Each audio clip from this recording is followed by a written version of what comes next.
Bismillahirrahmanirrahim. Alhamdulillahi rabbil alamin. Wa bihi nasta'in ala umuri dunya waddin. Wassalatu wassalam ala ashrafil anbiya wal mursalin Sayyidina wa habibina Muhammadin wa ala alihi wa sahbihi ajma'in. Qala al-musanniful imam Hujjatul Islam Abu Hamid Muhammad bin Muhammad Al-Ghazali rahimahullah wa nafa'ana bi ulumihi fid darain amin. Fa amma ma dzakarnahu fa huwa tafakkurun bi imaratil batin liyasluha lil qurbi wal wisal. Fa idza dayya'a jami'a umurihi bi islahi nafsihi famata yatana'amu bil qurbi. Walidzalika kana al-Khawwas yaduru bil bawadi falakiyahul Husain bin Mansur wa qala fima anta qala aduru bil bawadi uslihu hali fit tawakkul. Faqala al-Husain afnaita umraka bi imrani batinika fa ainal fana'u fit tauhid wal fana'u fil wahidil haq huwa ghayatu maqsidit talibin wa muntaha na'imis siddiqin. Wa amma tanazzuhu anis sifatil muhlikat fayajri majral khuruji anil iddati fin nikah. Wa ammal ittisabu bis sifatil munjiyat wa sairit ta'at fayajri majri tahyiatil mar'ati jihaziha wa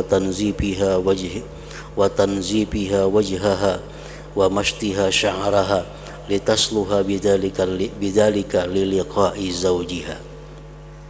Fa in istaghraqat jami'a umuriha bi tabri'atir rahim wa tazyinil wajh kana dzalika hijaban laha an liqa'il mahbub ila akhir.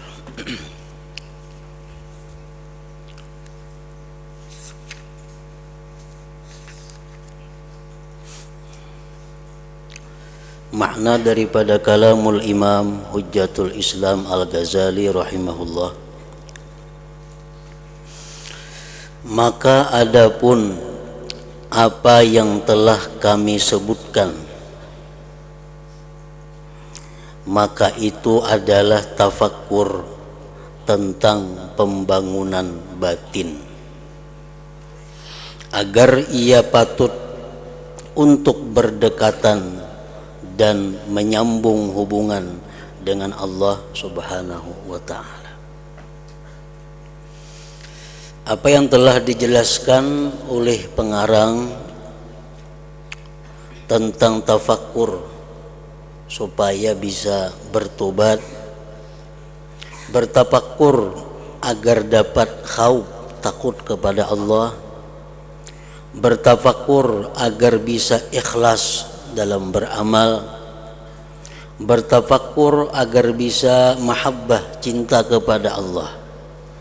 Nah, tafakkur seperti itu merupakan pembangunan batin, merupakan pembangunan hati,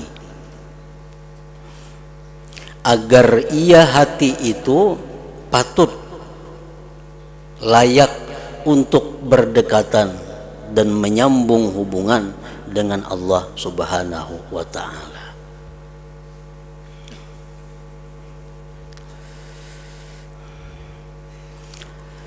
Maka apabila menyia-nyiakan semua umurnya untuk memperbaiki dirinya, maka kapan ia merasa nikmat, merasa lezat dengan berdekatan dengan Allah Subhanahu wa ta'ala? Kalau inya selalu bertafakkur untuk tobat, selalu tafakkur agar bisa ikhlas, selalu bertafakkur agar bisa cinta kepada Allah, itu hajenang diurusnya sehingga menghabiskan umurnya. Kapan inya bisa bersenang-senang, berlezat-lezat di dekat Allah Subhanahu wa ta'ala? Nah, jadi artinya bahwa kita bertafakkur agar bisa tobat, kita bertafakur agar bisa takut kepada Allah, kita bertafakur agar bisa ikhlas, itu ada masa-masanya, ada ukurannya. Jangan dihabiskan umur hanya untuk tafakur seperti itu. Sama dengan orang membangun bangunan, bangun apabila tuntungnya, apabila mendiaminya. Tuntung di dapur, baiki pulang kamar. Baik sudah kamar, rumbak pulang dapur. Dapur baik, baiki pelatar. Pelatar baik, baiki pelapun. Itu aja diudak sepanjang umur. Kapan bisa menikmati bangunan itu? Nah, seperti itu juga orang-orang yang menghabiskan umurnya hanya untuk tafakkur agar bisa takut kepada Allah. Itu aja diurusnya. Nah, apabila inya sampai agar bisa mendapatkan kelezatan dengan Allah Subhanahu wa taala itu.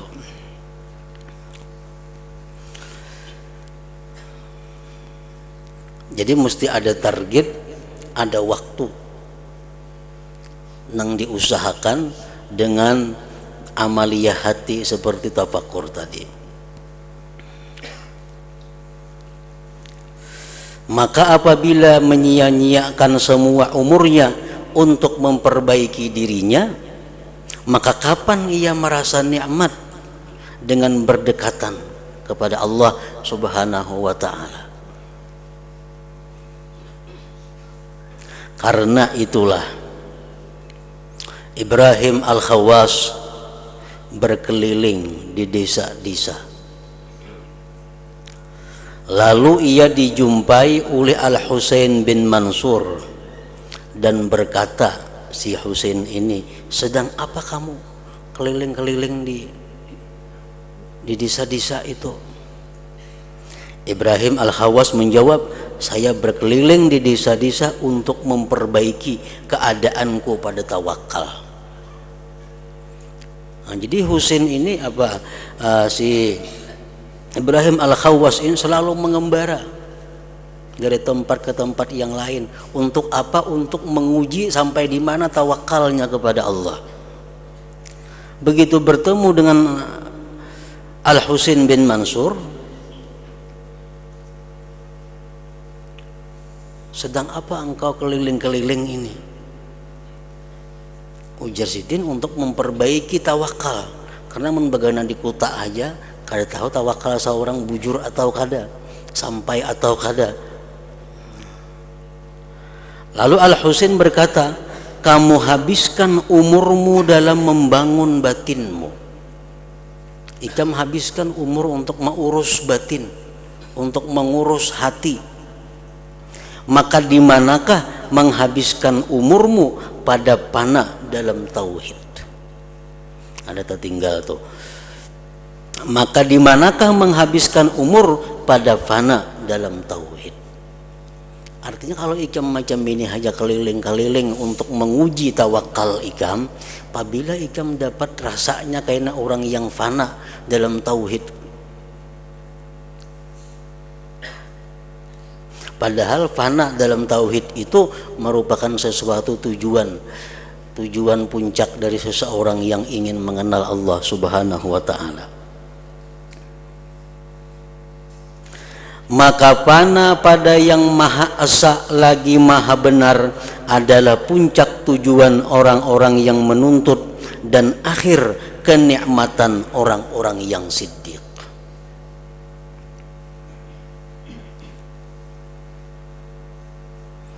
Artinya fana itu al-ghaibah anisyai lilazzatil musyahadah. Sebagian ulama mengatakan bahwa pengertian fana itu adalah dia hilang dari sesuatu karena kelezatan menyaksikan sesuatu. Orang tuh kenyamanan merasakan sesuatu sehingganya kadang merasa lagi sesuatu yang lainnya selain sesuatu yang dirasakannya itu. Nah, ini yang dimaksud adalah inya tauhid.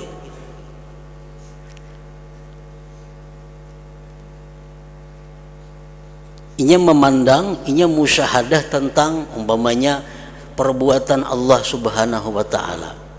Begitu nikmatnya, begitu indahnya, begitu lezatnya dia memandang tentang perbuatan Allah Subhanahu wa taala, sehingga dari yang lain-lainnya inya kada merasakan lagi keberadaannya.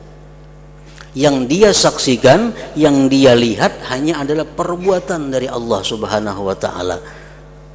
Nah, itu ngarannya adalah fana fit tauhid atau fana fil af'al.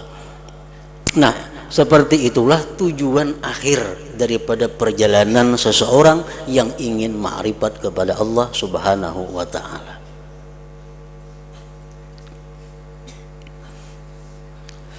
Jadi kayak apa kita membayangkan nyamannya, membayangkan nikmatnya, membayangkan lezatnya sesuatu tauhid itu. Jangankan di alam dunia ini, di dalam surga itu pun kenikmatan yang paling nikmat adalah begitu seseorang bisa memandang zat Allah Subhanahu wa taala. Itu kelezatannya kada bisa ditandingi dengan kelezatan-kelezatan yang lain. Nah, begitu seseorang hamba sudah sedang menyaksikan, sedang melihat keindahan daripada zat Allah itu, maka segala kenikmatan yang ada dalam surga hilang daripada pikirannya. Nah, itu di dalam surga.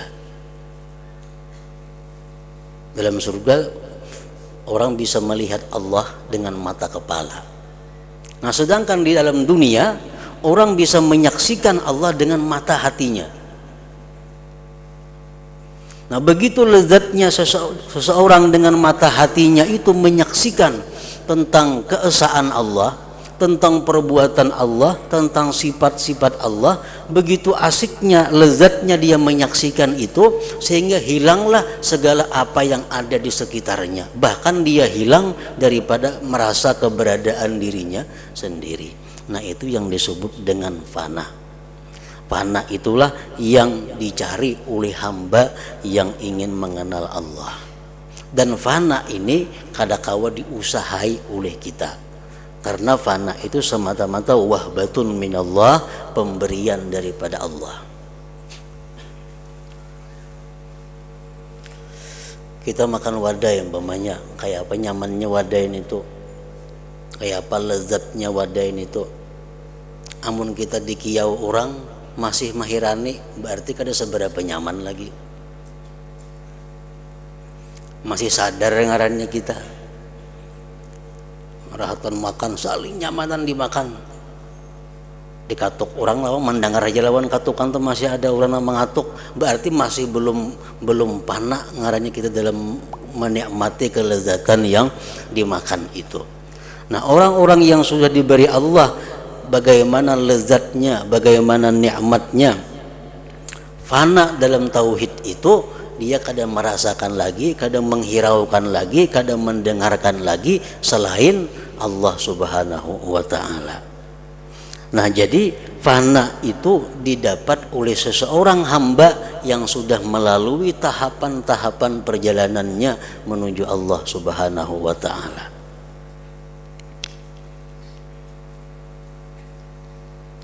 Maka fana pada yang maha esa lagi maha benar adalah puncak tujuan orang-orang yang menuntut dan akhir kenikmatan orang yang siddiq. Kawalah kita supaya fana, kita misalnya adakah ilmunya supaya fana? Kada ada. Fana itu semata-mata anugerah Allah kepada orang-orang yang dicintainya. Kalau macam tobat itu kawa kita usahai, syukur kawa diusahai, sabar kawa diusahai, dengan pelajaran-pelajaran dan nasihat-nasihat kita bisa sabar. Kalau fana kada kawa, fana kada kawa. Orang tuh pahit liur, orang garing pahit liurnya. Kita beri makani wadah yang nyaman-nyaman, kawalah kita menyamanakan inya supaya nyaman. Kada kawa melirurnya pahit. Kayak apa aja nang disuruh lawan inya kada kawa, karena perasaan nyaman itu kada ada pada dirinya. Nah, kayak itu juga macam fana ini kada kawa kita dapati dengan ilmu. Tetapi fana ini adalah merupakan satu anugerah Allah Subhanahu wa taala.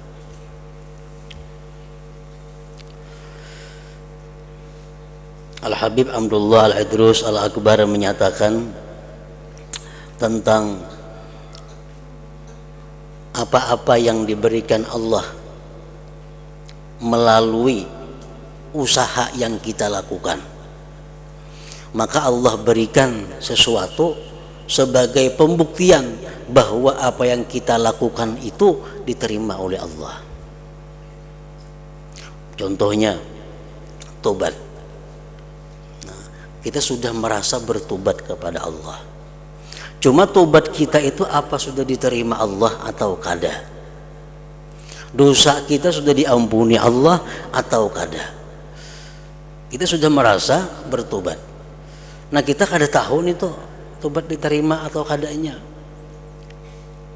Al-Habib ini mengatakan bahwa orang-orang yang sudah mantap dalam tobatnya itu akan mendapat sesuatu daripada Allah yang disebut dengan mahabbatullah, cinta kepada Allah. Nah, cinta kepada Allah artinya apa? Bahwa tanda orang yang tobat diterima itu dia cinta kepada Allah.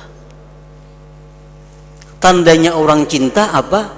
Selalu ingat, sering kali menyebut-nyebut namanya. Nah, itu tanda orang yang cinta. Nah, jadi selama diri kita belum ada perubahan kecintaan kita kepada Allah, sebelum dan sesudah tobat kada ada perubahan kecintaan kita kepada Allah, itu menunjukkan tobat kita belum mantap, belum bujur. Nah, tobat itu kita kau mau usahai, kita kau pelajari, kita kau membiasakan. Tapi kalau cinta kepada Allah itu kada kau itu hadiah dari Allah. Kalau kita mencintai seseorang yang kita kada tahu, kada kau. Kalau kada diberi hadiah oleh Allah.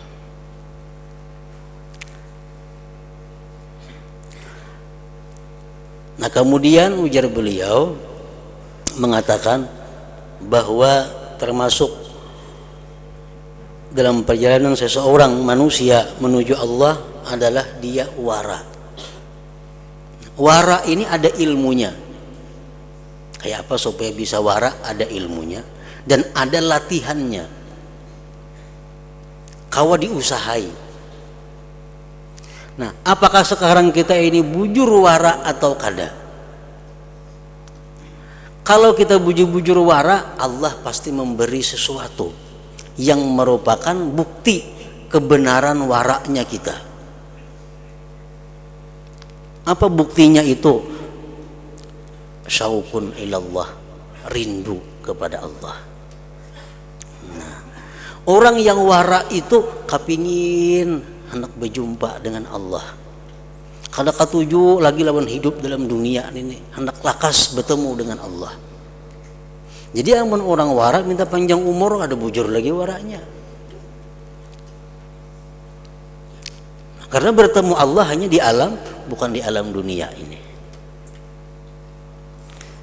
Nah, wara bisa kita usahai, tapi rindu kepada Allah kada kawa kalau kada diberi oleh Allah Subhanahu wa taala.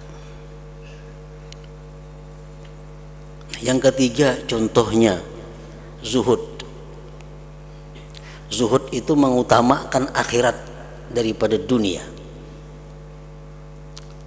Itu kawa dipelajari, kawa dilatih, kawa diusahakan agar kita zuhud. Nah, cuma apakah sekarang ini kita sudah zuhud atau kada? Allah ada memberikan tanda yang sekaligus hadiah untuk kita kalau kita bujur-bujur zuhud.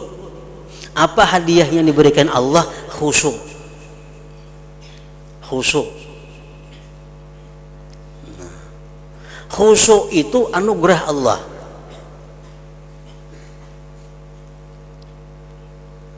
Kayak apapun kita mempelajari masalah khusyuk, kalau kita kada dapat anugerah kada kawa khusyuk sembahyang itu. Baca Quran kah, beribadah kah. Pada tahu sudah cara-caranya tetap kada kawa khusyuk. Karena khusyuk itu adalah mauhibah, pemberian Allah. Nah, kayak apa cara supaya diberi Allah kita ini khusyuk itu? Zuhud. Seapa zuhudnya kita bisa dinilai daripada khusyuknya kita. Nah, orang-orang yang masih dalam golongan hubbud dunia, orang-orang yang masih dalam golongan mencintai dunia, itu sulit untuk khusyuk. Bisa kadang-kala khusyuk. Karena Allah akan memberi khusyuk kepada orang-orang yang mencintai dunia.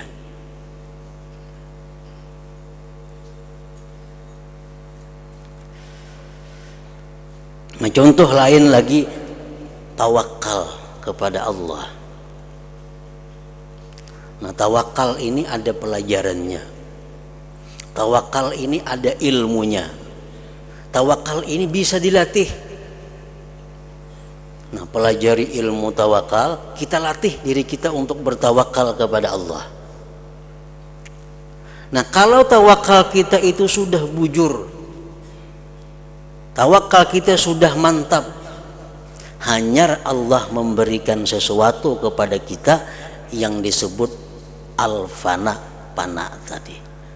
Nah, jadi artinya orang-orang yang belum merasakan bagaimana tawakal itu kada akan bisa merasakan bagaimana fana dalam tauhid itu.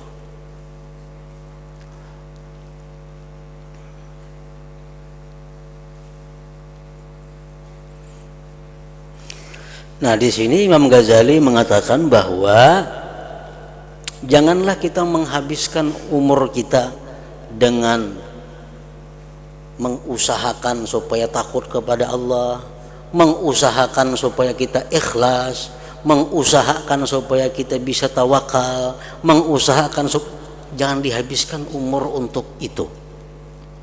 Amun dihabiskan umur untuk itu, kapan kita bisa menikmati fana?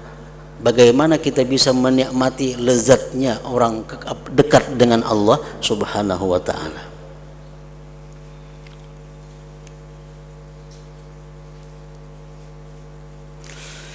Adapun membersihkan diri dari sifat-sifat yang membinasakan, membersihkan diri dari sifat-sifat yang membinasakan, riya, sombong, dengki, maka itu berlaku seperti berlakunya keluar dari iddah dalam perkawinan. Umpamanya seorang perempuan ini ditinggalkan wafat suaminya, ditinggalkan wafat suaminya.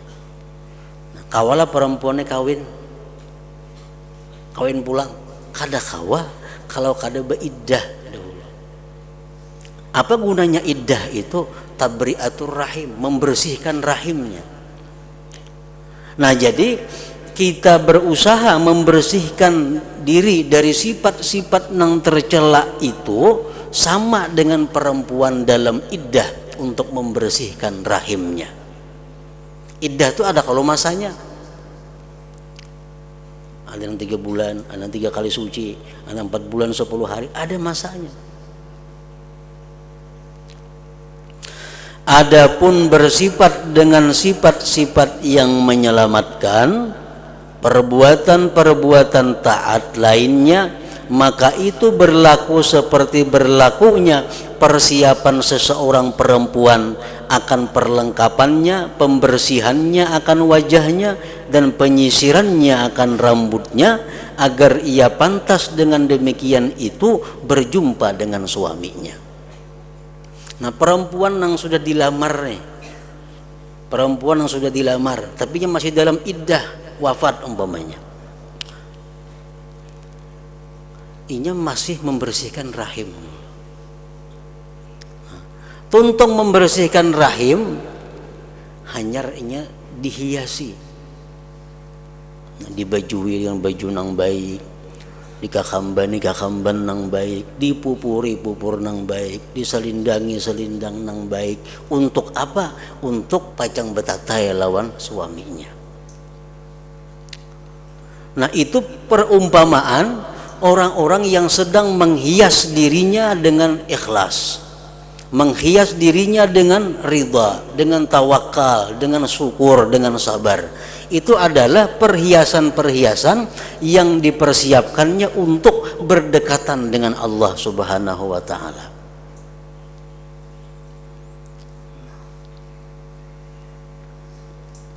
Kalau perempuan itu menghabiskan semua umurnya dalam membersihkan rahim dan menghiasi wajah, maka demikian itu menjadi dinding baginya daripada berjumpa dengan yang dicintai.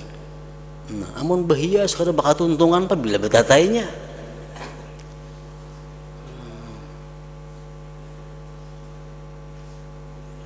Nah, sama orang manusia yang selalu berusaha hendak ikhlas, berusaha terus menerus supaya dapat ridha, supaya dapat sabar. Itu aja yang dikaji, yang dijalankan. Apabila bisa dapat anugerah Allah untuk dekat dengan Allah.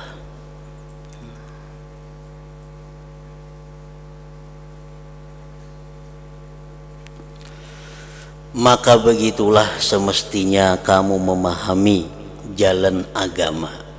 Itulah jalan agama.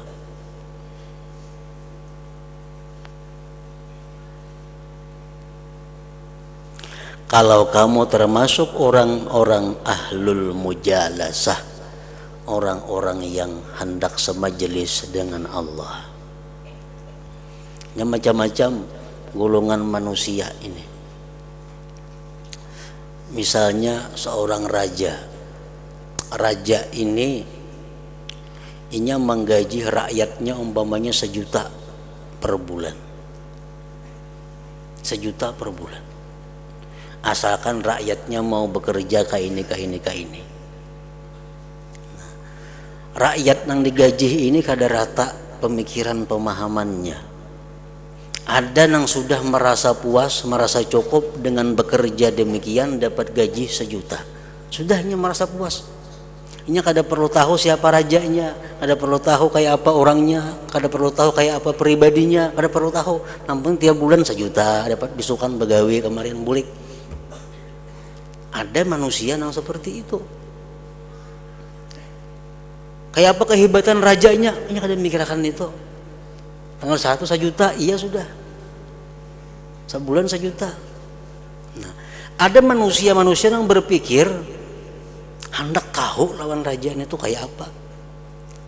Nah, supaya bisa dekat. Barangkali kini ada lebihnya daripada yang tiap bulan diberinya ini. Ada yang hendak dekat lagi, ada yang hendak ketujuh bakawan lawan raja. Nah, macam-macam manusia.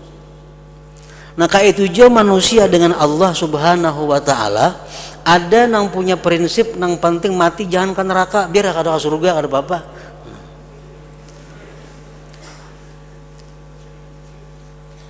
Ada yang berpikir biar mati ke surga, karena bertamuan Tuhan kada jadi masalah, yang penting ke surga.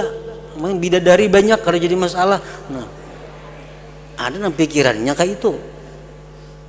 Ada manusia yang berpikir aku hendak dekat dengan Allah, aku hendak semajelis dengan Allah, aku selalu bisa berkomunikasi dengan Allah. Nah, macam-macam manusia. Kalau kamu termasuk orang yang ahlil mujalasah, nah hendak semajelis dengan Allah, nah pahami jalan agama. Dan kalau kamu itu seperti hamba yang jahat, yang tidak bergerak kecuali karena takut dari pukulan dan mengharapkan upah, kita hendak jadi nangka itu beribadah karena takutan, beribadah karena mengharap pahala, itu aja pikirannya. Maka ambillah beserta menyusahkan badan dengan amal-amal yang zahir. Ini nang beramal tu lapah, nang 10 rakaat tu rihuk awak yan itu. Kenapa? Karena beramal takutan, bila kada beramal dipukul orang. Beramal itu kadang mau menikmati dengan pekerjaannya, karena beramalnya karena terpaksa.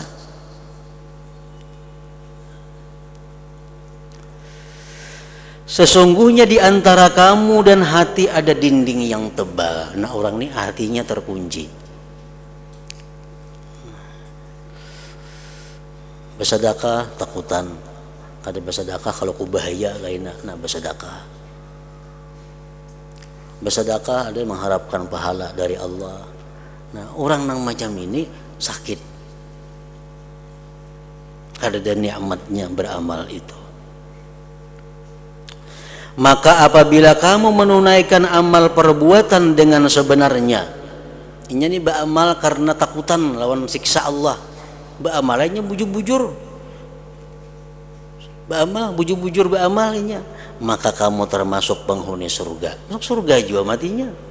Tetapi untuk mujalasah, untuk bermajlis dengan Allah, untuk sekedudukan dengan Allah, maka itu ada kaum yang lain, ada orang yang lain, ada masuk orang ini di situ.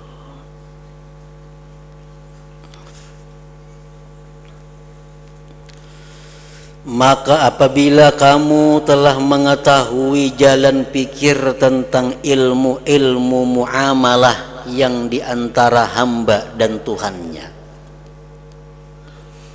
nah, kita sudah mengetahui ilmu-ilmu muamalah.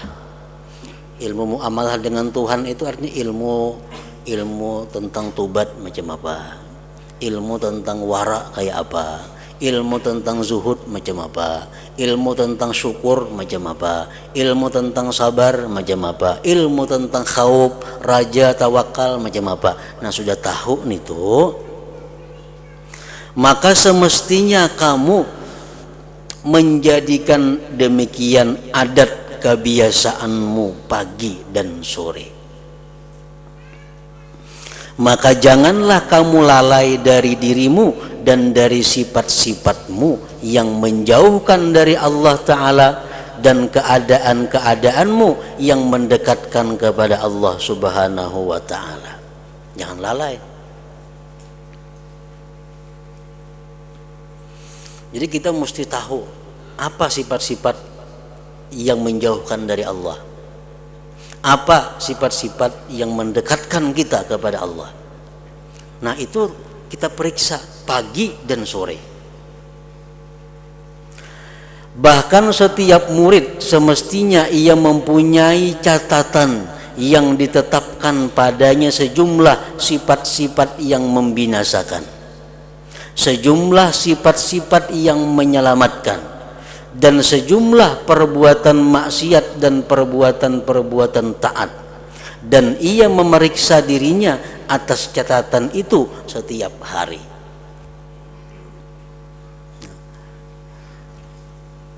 Umpamanya sabar, syukur, kita periksa. Nah, aku selama ini sudah bisa sabar, sekarang aku sudah bisa sabar. Nah curit, artinya sekarang kalau sudah bisa sabar, kada perlu lagi tafakur untuk mencari sabar karena sudah bisa. Nah, kemarin sebuting nggak ada pikiran lagi. Syukur, nah sekarang aku sudah bisa bersyukur, sudah bisa jadi orang yang syukur. Curit, syukur. Nah artinya apa? Kada usah lagi berpikir mencari dalil-dalil supaya bisa jadi orang yang bersyukur. Mak dua buteng itu nang kawa diambil sifat-sifat nang menyelamatkan, supaya jangan membuang waktu dengan membaiki tadi, supaya jangan membuang waktu dengan membangun hati terus menerus, karena kada bakal untungan.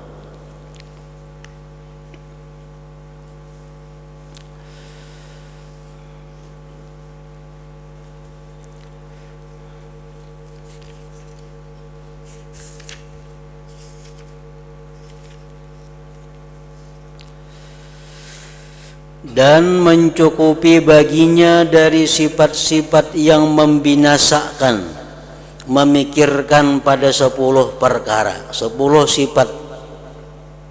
Nah ini yang diperhatikan.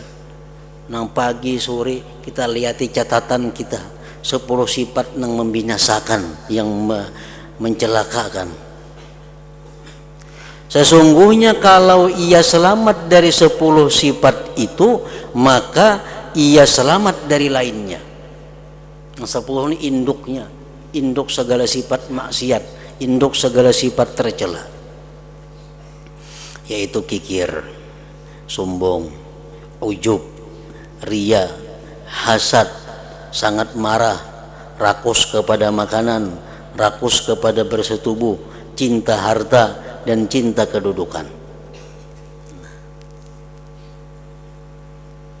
Itu yang diperiksa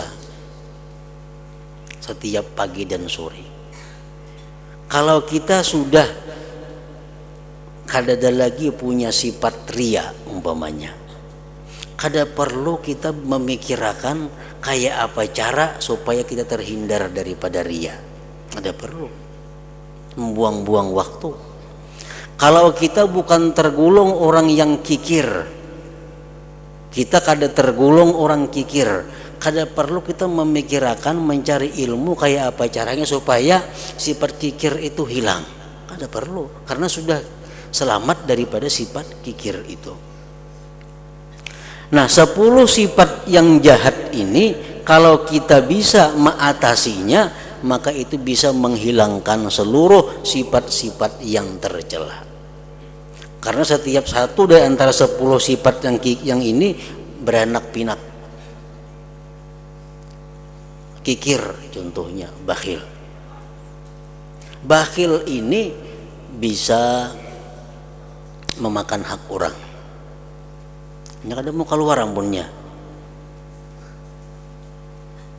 Duit ada ya, cuma kada mau keluar, mintaan orang. Nah, memakan ampun orang. Karena bakhil, karena kikir, inya kada ikhlas dalam bersedekah. Riya. Karena bakhil, inya kada bujur dalam berzakat. Nah, jadi kalau orang itu selamat daripada bakhil kikir ini, banyak sifat-sifat buruk yang hilang. Jangankan inya memberi orang, jangankan bersedekah sunat, inya melaksanakan yang wajib berzakat saja mun kawa diakalinya kayak apa? Supaya manfaatnya tabulik ke seorang. Itu kada sah zakatnya. Nah, zakat nah besuakan motor ulah kada boleh ini tuh memberi zakat tapi besuakan motor ulang disuruh. Nah, zakat sapuyakan rumah kada kawa. Nah, zakat kajiakan Quran sahatam kada kawa. Zakat ini hak orang yang ada pada diri kita. Jadi zakat itu harta orang yang ada di rumah kita, jangan merasa ampun seorang. Nang orang kada bujur bejakat ini merasa zakat tuh duit seorang. Padahal tuh duit orang nang mesti diserahkan kepada nang berhak. Nah, kenapa demikian terjadi? Karena kikir. Kenapa seseorang itu kikir? Karena merasa nang mendapat duit itu usahanya seorang kada berian Allah.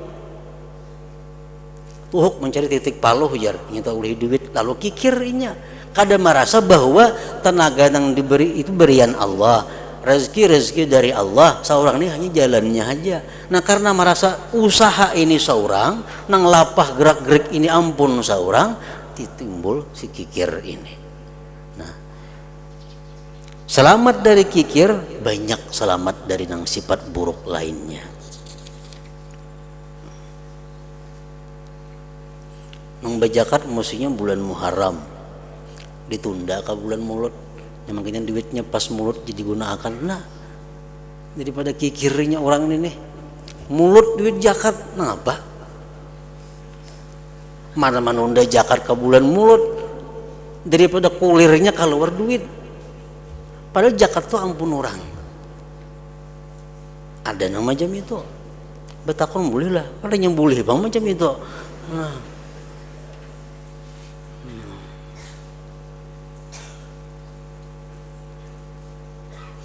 dalam batakon boleh duit zakat jadi haulakan ke kuitan, mahal kuitan duit zakat juga. Kenapa nih itu kikirnya bang?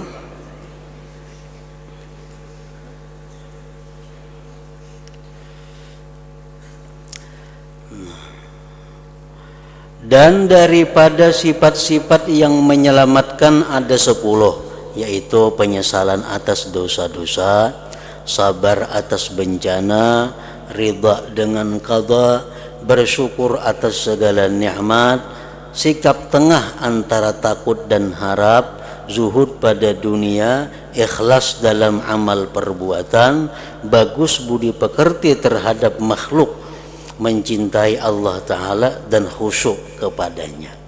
Nah 10 sifat yang menyelamatkan itu kita catat. Nah mana kita belum kawa, belum bisa mendapatkannya, tafakur, cari dalilnya, cari ilmunya, kayak apa caranya supaya bisa jadi orang nang ridha, jadi orang nang sabar. Nah kalau sudah bisa dicurit, kada perlu lagi diusahakan untuk mengurangi pikiran-pikiran kita kepada yang sudah ada. Nah maka inilah 20 macam sifat, yaitu 10 yang tercela dan 10 yang terpuji. Manakala ia dijaga dari sifat-sifat yang tercela satu sifat saja, maka ia menggariskan atas satu sifat itu di dalam catatannya dan ia meninggalkan berpikir padanya. Ini sudah selamat daripada kikir, curit. Tidak perlu lagi dipikirkan itu. Dan bersyukur kepada Allah Ta'ala atas terjaganya dari satu sifat itu, dibersihkan hatinya padanya. Dan ia tahu bahwa demikian itu tidak dapat sempurna kecuali dengan taufik Allah Ta'ala dan pertolongannya padanya. Kaulah kita menghilangi sifat yang tercela, kalau kada ditolong Allah kada kawa. Orang yang dulunya kikir jadi pemurah, kawalah kada kawa kalau kada ditolong oleh Allah. Dan jikalau Allah Ta'ala menyerahkan demikian itu atas dirinya, kita nih hendak membaiki diri, kada ditolong oleh Allah, niscaya tidak mampu menghapus sekurang-kurangnya sifat yang hina dari dirinya. Jadi kalau 10 sifat yang tercela, sabuting nang sudah kawa curit, lalu ia menghadapi kepada 9 sifat yang tersisa. Kawa pulang sabuting gini curit 8, dan begitu seterusnya ia berbuat sehingga ia menggaris atas semuanya. Dan begitu pula ia menuntut dirinya dengan bersifat dengan sifat-sifat yang menyelamatkan. Apabila ia telah bersifat dengan sifat daripadanya seperti tobat dan penyesalan umpamanya, maka ia menggariskan atasnya dan ia menyibukkan diri dengan sisanya. Sifat yang menyelamatkan yang wajib ada pada diri kita ada 10 tadi Jisidin. Pertama tobat. Nah, kayak apa supaya kita ini terbuka tobat nih? Tafakur. Nah, tafakur supaya terbuka hati untuk tobat, tafakur tentang dosa-dosa, bahayanya dosa. Kalau sudah tobat, kada usah lagi tafakur tentang tobat, karena sudah dapat tobat. Tafakur itu gunanya untuk mendapatkan tobat. Kalau sudah dapat tobat, buangi. 9 lagi sisanya. Dan inilah yang diperlukan oleh seorang murid yang bersungguh-sungguh. Adapun kebanyakan manusia dari golongan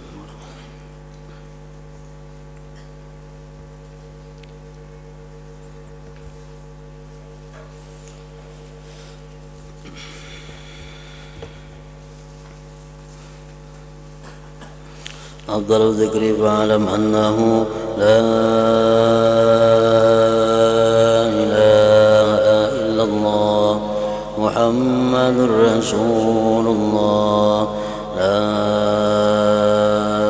ilaha illallah Muhammadur Rasulullah, la ilaha illallah Muhammadur Rasulullah, la ilaha illallah, la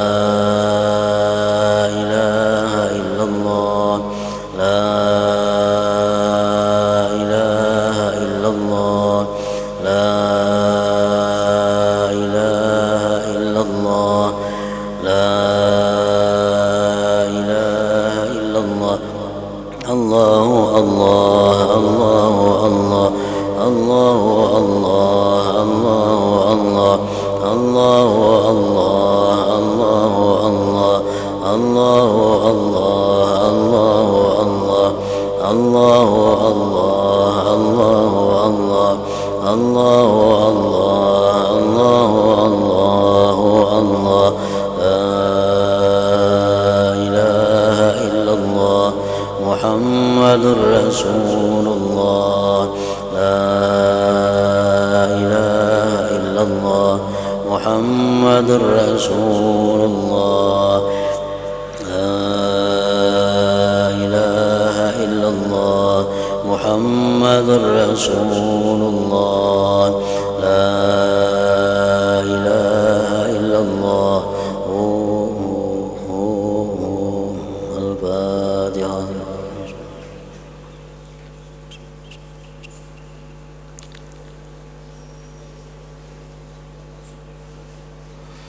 فيا أيها الراجون منه شفاعة صلوا عليه وسلموا تسليما اللهم صل وسلم